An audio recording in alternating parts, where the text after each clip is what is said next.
Well, you gotta love that new look, right? Because as you can tell, this is the first video where I had to take a look at my new look for you guys. Finally, after a couple of days. But yeah, so this will be my official OC from now on. Taking inspiration from Tom from this Venture Camp and some elements from my previous avatar. Well, I'm really glad to say it worked. Because it feels better. But yeah. Let's step aside because we have a movie to review, and we are now in 2026, so that means we are starting fresh, of course, and with that, we are starting fresh too on this channel because as the extra, as you know it's now Code Reviewer. Same channel, but of course, new name. Nothing also changed on the content side of things, except for the fact that the VGC review and the Roblox Experience review will be ending very soon this year. And yeah. And of course, the song reviews is now the tune in case you never noticed that. But anyways, that out of the way, welcome to the first episode of The Slap for 2026. And instead of, starting, of course, with the first movie of 2026 as usual, we're going to do the last two movies of 2025 that I haven't even garnered yet.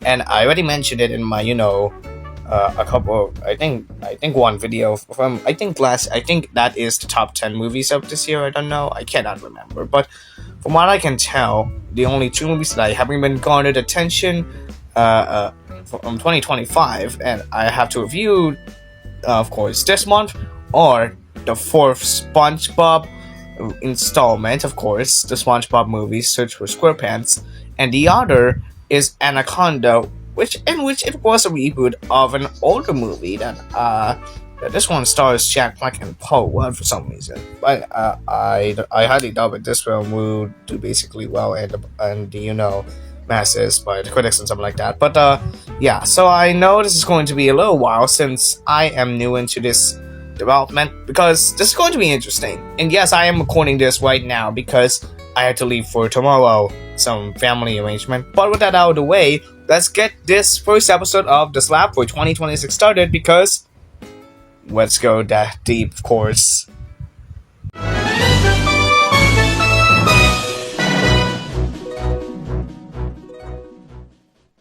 If you're new here to, of course, everything, of course, and in case you didn't know, The Slap is basically a show where I basically review movies and, that's basically it. The recent ones, of course. And I basically review gets my mind interesting, and I simply read everything from their movies' perspective articles. Yes, I didn't go to the cinemas more often because, I'm not that rich. But anyways, let's go to the topic. That is the SpongeBob movie, Search for SquarePants. Now, this fourth installment of the SpongeBob SquarePants movie, and basically the sixth and the SpongeBob series of movies, of course, it is a 2025 American animated adventure comedy film based on that TV show created by the late Steven Hillenburg, rest in peace, directed by series veteran Derek Dryman. It stars the show's regular voice cast, Tom Kenny, Clancy Brown, Walter Bompas, Bill Fackerback, of course, but and also Carolyn Lawrence, Mr. Lawrence, and but also it features George Lopez, Ice Spice, Arturo Castro, Sherry Cola, Regina Hall, and Mark Hamill, and of course. By the way, the plot itself is basically what it is, as SpongeBob follows on a quest to prove his bravery by adventuring with the ghost pirate Flying Dutchman through the underworld, which, of course, hence why it has the deep title, of course. And as I mentioned, it's the fourth theatrical film based on the series, following 2020's Sponge on the One. And the development for this film is kind of interesting to tell. It was written by Pam Brady and Matt Laberman, from a story by Pam and series creators Mark Ceccarelli and Kaz. It was the first developed as, of course, a direct-to-streaming film focused on Mr. Krabs, but eventually it was retooled into a theatrical feature with SpongeBob as the lead character instead. Well, that was odd. In, of course, April 2023, Dryman has been hired to direct the film. And, July 2024, Mark Hamill, of course, was revealed to be voicing the Flying Dutchman in the film in place of Brian Doyle Murray, who basically left for, scheduling conflicts for some reason. I don't know why, but I think there was scheduling conflicts. And John Debney composed the film's score after having previously scored 2015's, second film, of course, Sponge Out of Water.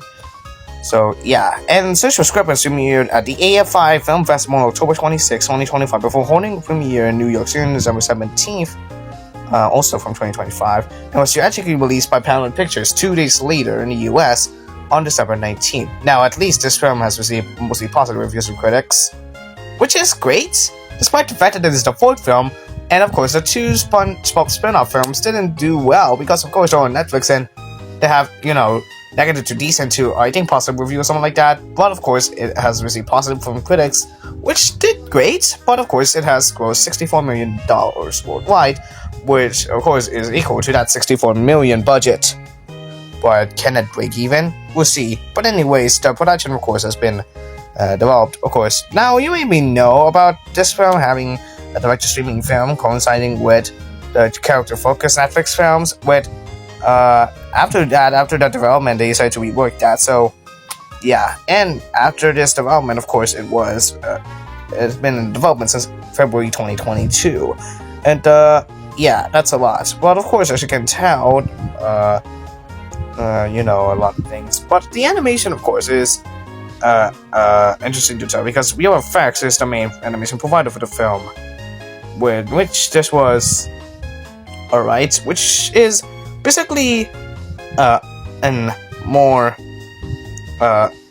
aspect, adds a more little aspect to the film's visuals, and which this was interesting, that philosophy that was led by this. But yeah, and of course mixed media has now been circled around, which is nice. But anyway, so we have a couple of developments for this film. Some say that you like it, some say you had to say it was alright, and yeah, we have a lot of things to talk about because it was generally favorable, and that's a lot. So we're gonna be here for a while. So let's take a look at the plot itself and you'll see what I mean. So the plot itself follows. SpongeBob, played by Tom Kenny, of course, finds that he has grown tall enough to ride an intense roller coaster, but is too afraid to do so. He aspires to be brave as Mr. Krabs, played by Clancy Brown, who tells him that he has swashbuckler in his youth.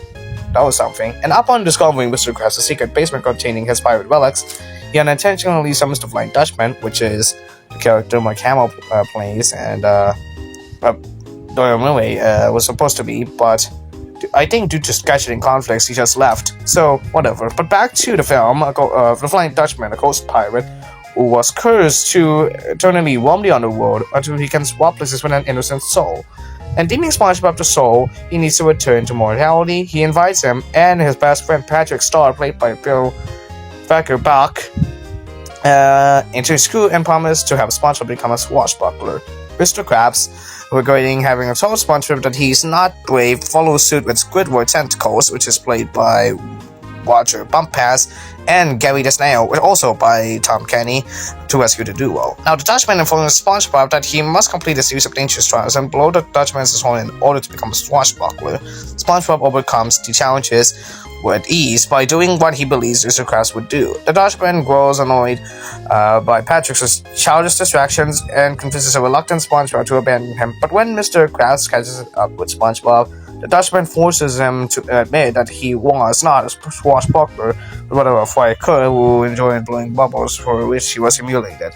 Now, convinced by the Dutchman that Mr. Krabs lied and does not to believe in him, SpongeBob blows the Dutchman's horn, which swaps the curse from the Dutchman to SpongeBob and Mr. Krabs, who have become bearded ghosts, or sort of. And yes, the Dutchman becomes a human, regains her mortality, of course, his mortality, and spends his time in Santa Monica, California. Now, remember the Dutchman, of course. That Dutchman being, the thing that opened the SpongeBob intro, right? Yes, exactly. So, I think that's the one who started the intro, I think so. Hold on. Oh wait, actually, he's not. Patchy the Pirate was actually the one who started the intro. I thought it was basically Patchy the Pirate, but Ghost. I can't remember. But back to what I was supposed to say, to what's going on with the Dutchman, of course. The Dutchman, of course, became a human and got his mortality back, and now in Santa Monica, as he betrays and leaves behind his Sicilian barb, tells SpongeBob and Mr. Krabs that they need to destroy the horn before sunset to reverse the curse. After reconciling with Patrick, SpongeBob goes up with Mr. Krabs to the surface. They attempt to steal the horn only for Dutchman to catch them and flee on a water coaster, but even SpongeBob is too cowardly to follow, and Mr. Krabs encourages SpongeBob to embrace himself and uses his bubble blowing skills to his advantage.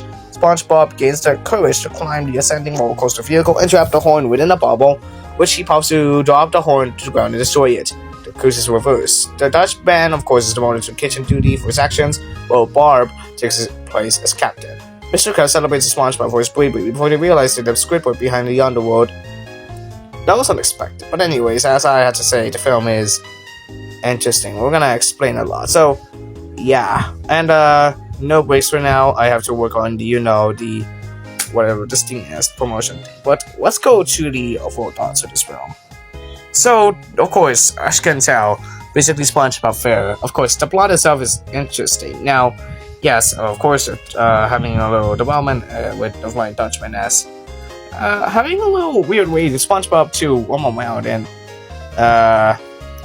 that to try to review this amount of trials that the Dutchman has done. But that was okay, to be honest, because yeah, and SpongeBob did hilariously well. Of course, as I can tell, that was something. But of course, the way the Dutchman became a human to a Mark Hamill, of course, and now in Santa Monica, well, that was freaking hilarious for some reason. But yeah, so on the other side of things, the animation is impressive thanks to real effects and of course the usage of mixed media. So it's interesting to see this film having a lot of high-end animation skills. Of course, real effects is done exactly well, and because their animation skills, of course, being the main animation provider for this film is impressive, they've done very well. And of course, as pertains to previous SpongeBob films, it also has live action scenes, of course, from the point that the Dutchman became a human. So that's basically one of those examples.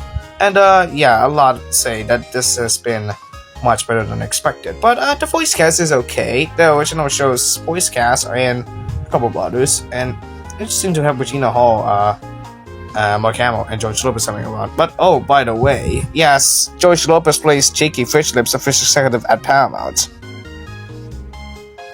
That was unexpected, because we never expect a fish executive to have had Paramount's guidance. Whatever. And oh, Ice Spice Gaston has a take a fish.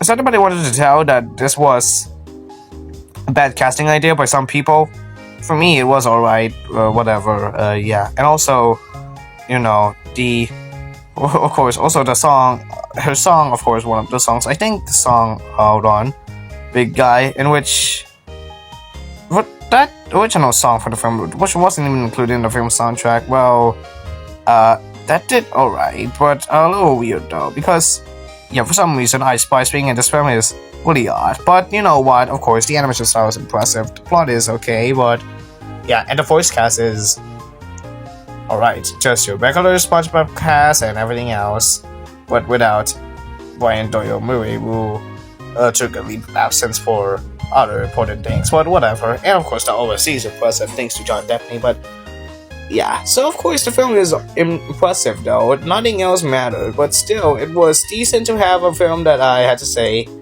this was an okay installment, which is alright, which has the same amount of agreement as the previous SpongeBob films. The SpongeBob SquarePants would be the Sponge Out of Water and the Sponge on the One, and Search for SquarePants is alright. Of course, it's still great because it still has positive reviews from critics, and even though that the film did even better than this,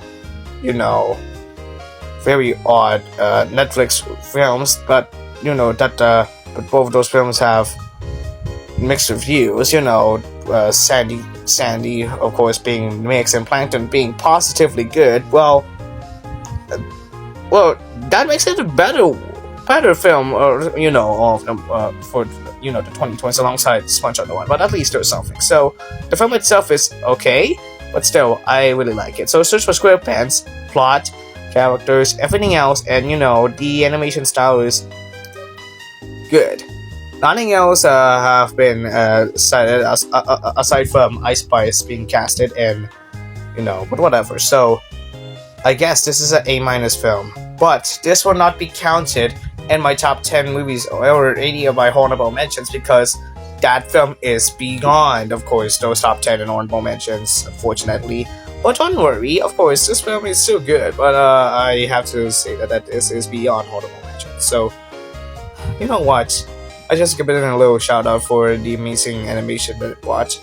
Thank you, VFX. But with that out of the way, that's it for this, first episode of The Slap for 2026. Now, I know, it's been a year, of course. 2025 is a tough year, but seeing I still have 2 movies that I have to review for 2025 movies that I have to review, well, it's interesting to have it all along. But because, of course, I had to record this earlier because I have a major development coming along tomorrow, so hence why I decided to start production a little early. So, yeah. And, as you can tell, I have this new OC here. Well, of course, new avatar. It's impressive, though. But to be honest, it's a great upgrade from, last year. So, with that, that's it for the first episode of The Slap for 2026. And we have a couple of developments, of course. We have, future episodes coming along. Of course, new episodes of The Slap Visited, The Tune, and The Burnside, of course. Of course, the next episode of The Slap will be on Anaconda. But, of course, we're going to have to schedule for you. The next episode, of course, of some of the shows, of course, the first Slap Visited of 2026 will be on High School Musical. In perfect fashion because of the movie DCOM's 20th year of existence, 20th anniversary, and of course it will be the first episode of The Tune for 2026 and the first episode to have that name with Demi Lovato's latest album, and of course Burnside will have its first 2026 episode when my review on Percy Jackson Season 2, and and by the way, this will be I think this will be the second to the last video to have all the plots embedded into, episodes of some of these shows, because they will now be focused on the summary, which will come out very soon. But for now, this would be it. So with that out of the way, thank you for watching the first episode of The Slap for 2026. Please like, comment, subscribe, and hit that bell. You can also check out my socials on my Linktree link in the channel's homepage. Now, if anybody knows that I, recently said 2025 instead of 2026, and what I would say the first video of 2026, please let me know. So, yeah, so with that, we'll see you in the next one.